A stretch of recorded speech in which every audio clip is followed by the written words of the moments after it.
Le 10-11, Lise Gutmann.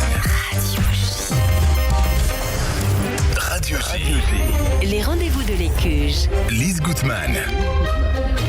Radio J. Les rendez-vous de l'Écuge, l'émission qui présente les points de vue et les programmes de l'Écuge. Jean-François Strouf, secrétaire général adjoint de l'Écuge, est avec nous. Bonjour Jean-François. Bonjour Lise.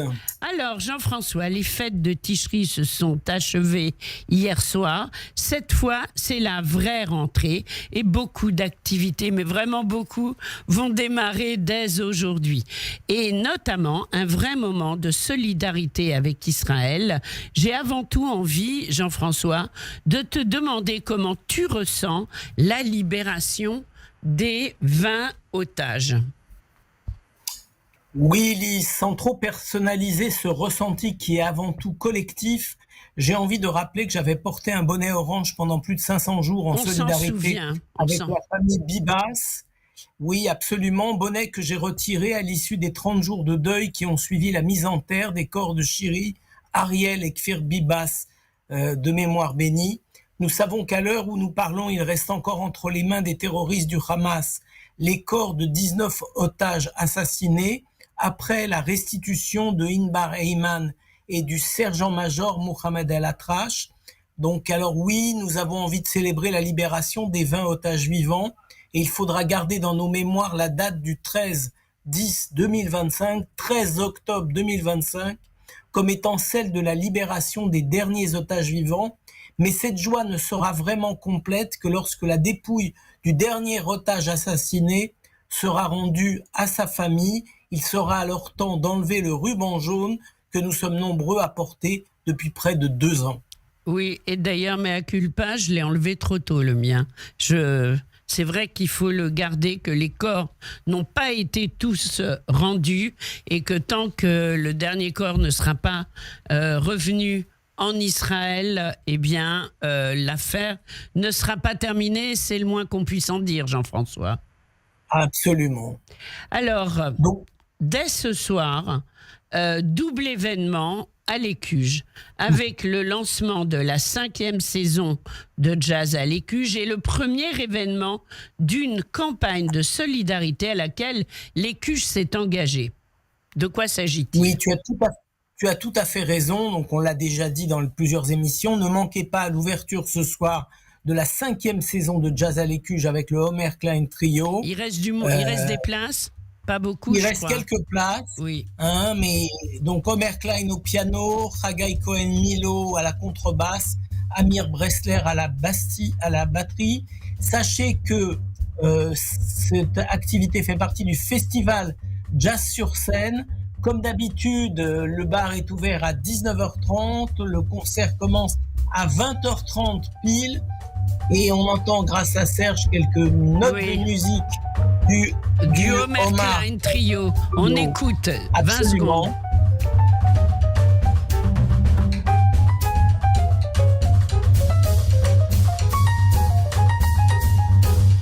Voilà. Et bien sûr, c'est un parfait timing pour saluer la libération des otages vivants avec des artistes israéliens que l'Écuge s'engage à recevoir, bien sûr, régulièrement, Jean-François. Alors, je vais rappeler que, comme l'avait expliqué Gadi Bghi, le directeur général de l'Écuge, à ton micro, il y a désormais une campagne pour toute l'année, compte tenu du boycott anti-israélien des artistes et de la culture. L'Écuge recevra chaque mois un artiste israélien et le Homer Klein Trio, c'est l'occasion d'être la première de cette campagne de solidarité avec les artistes israéliens. Je vous invite donc à être nombreux à venir célébrer en vous inscrivant sur le site de l'Écuge cet événement triplement, d'abord par la solidarité avec les artistes israéliens, ensuite parce que c'est du jazz et que c'est du très bon jazz et que c'est le premier concert de la saison jazz, 5e saison de Jazz à l'Écuge, et aussi parce que c'est une occasion de célébrer avec des artistes israéliens la libération des 20 otages. Donc, 3 raisons réellement de venir ce soir en vous inscrivant bien sûr avant sur le site de ecuge.fr.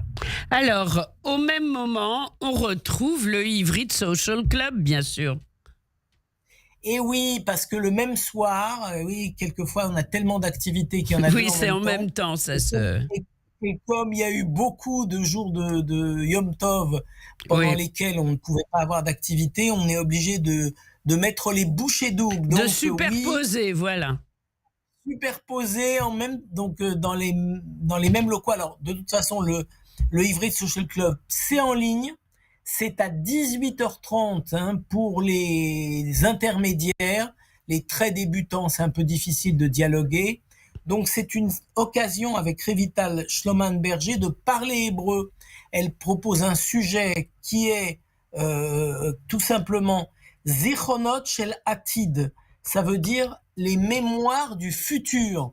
Et ces Zichronot Shel Atid, ce sera les souvenirs de l'avenir, les histoires et les gens qui marquent depuis le 7 octobre et leur vision de l'avenir.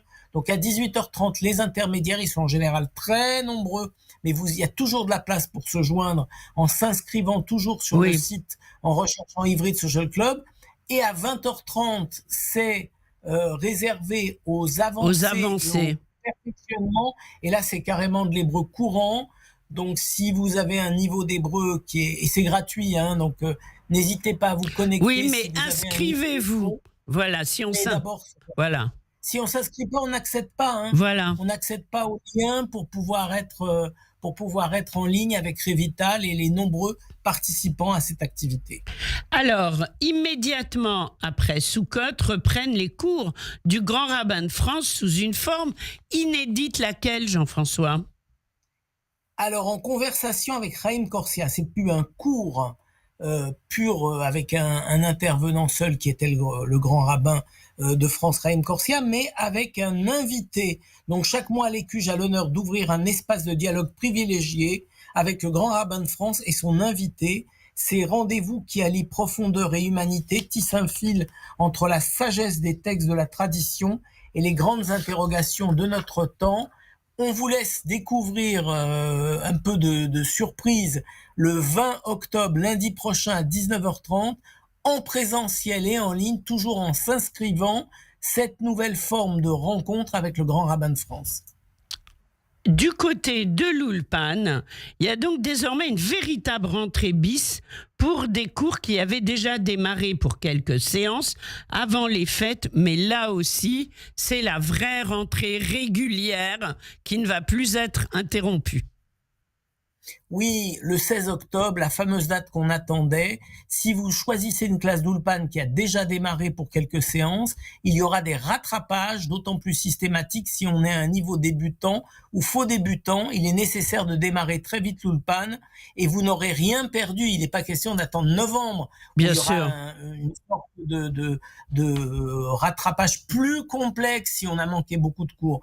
Donc, comme on le dit, Igia Azman Lilmod Ivrit, il est temps d'apprendre l'hébreu en vous inscrivant sur le site. Vous allez voir toutes les classes, voir celles qui vous conviennent. Si vous avez un doute sur votre niveau, il est aussi temps de faire un test de niveau avec Bella, qui sera ravie de vous dire allez dans telle classe ou telle classe qui correspondent exactement à votre niveau. Oui, c'est important, d'autant plus que on peut espérer qu'étant donné la situation au Proche-Orient et internationale, on va pouvoir revenir en Israël plus facilement pour exercer son hébreu. Donc on se précipite à l'Ulpan. Voilà. Tu as totalement raison, l'Ulpan, c'est l'entrée vers le territoire israélien pour être sûr de ne pas avoir l'air d'un touriste perdu, mais de pouvoir parler la langue du pays. Alors nous aussi, quelque part, c'est une émission de rentrée. Il y a de véritables innovations à l'Écuge dont nous n'avons jamais encore parlé. De quoi s'agit-il, Jean-François? Alors, je vais rappeler de quelque chose qui a déjà eu lieu et qui a lieu cette année. Il y a les conférences de Ronen Gourevitch. Ah pardon, oui, j'ai pas... Voilà, oui. La prochaine se déroulera le 22 octobre prochain à 19h30 via Zoom.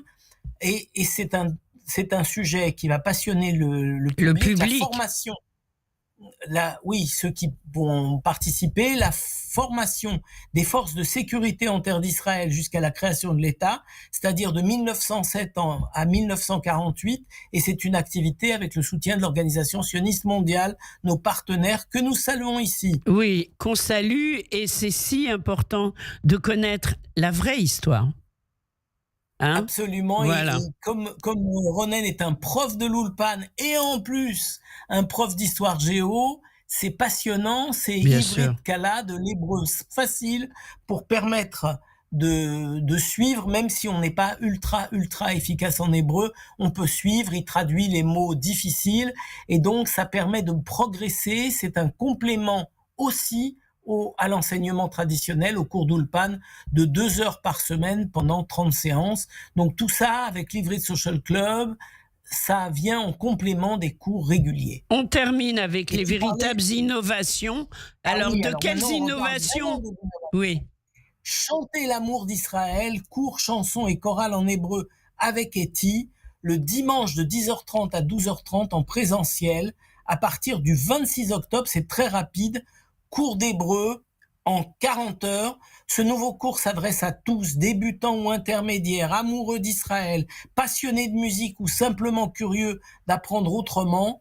Dans ce cours, les élèves apprendront des chansons en hébreu à travers un répertoire varié de chants israéliens, des classiques intemporels aux créations modernes.